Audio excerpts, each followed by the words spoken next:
एक नई राजनीति शुरू हो गई है।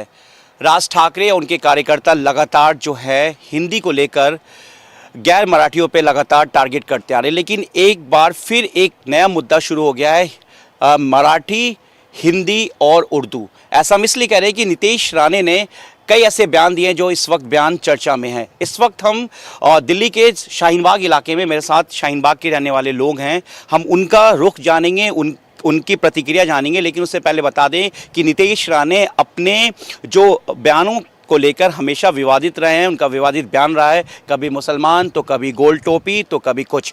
इस वक्त जो है जिस तरीके से हिंदी को लेकर लगातार जो महाराष्ट्र में, मुंबई में ख़ास तौर से जो नॉर्थ इंडिया के रहने वाले लोग हैं, हिंदी बोलने को लेकर उनको टारगेट किया जा रहा है। और राज ठाकरे ने ये भी कहा, मारो लेकिन वीडियो मत बनाओ। वहीं दूसरी तरफ नीतीश राणे कहते हैं कि मराठी मदरसे में मराठी पढ़ाया जाए, अजान हो तो मराठी में हो, क्योंकि अगर राज ठाकरे को दम है तो मुसलमानों से पूछे। यानी कि पूरी तरीके से हिंदू मुस्लिम करने की कोशिश की जा रही है। हमारे साथ कुछ लोग हैं, हम उनसे जानने की कोशिश करेंगे।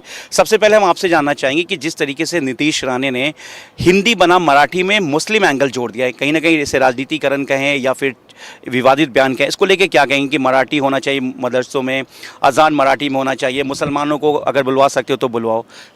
देखिए, ये नीतीश राणे का सीधा सीधा ये कि देखिए ये एक रीजनल लैंग्वेज वर्सेस हिंदी का एक कई जगह ये चल रहा है। कर्नाटका में भी हम देख रहे हैं, महाराष्ट्र में भी है। तो महाराष्ट्र में नीतीश राणे राज ठाकरे को कुछ नहीं कह पा रहे हैं, लेकिन इसको चूंकि उनकी पॉलिटिक्स वैसी है, वो खबरों में बने रहना चाहते हैं, इसलिए इसको मराठी वर्सेस मुस्लिम एक इशू बनाना चाह रहे हैं।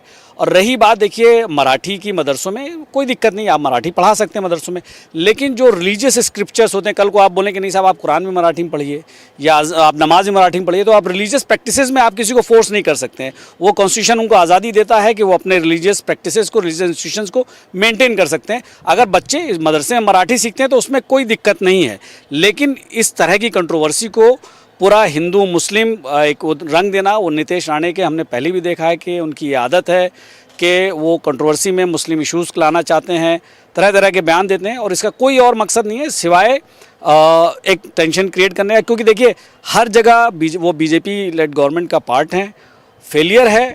महाराष्ट्र में कई इश्यूज़ को लेकर के फेलियर है, अभी बरसात है, वहाँ इंफ्रास्ट्रक्चर को लेकर के, बारिश में इस तरह की मुंबई में दिक्कतें आती हैं, उन सब चीज़ों से ध्यान भटकाने की ये कोशिश है। मतलब विकास की बात ना हो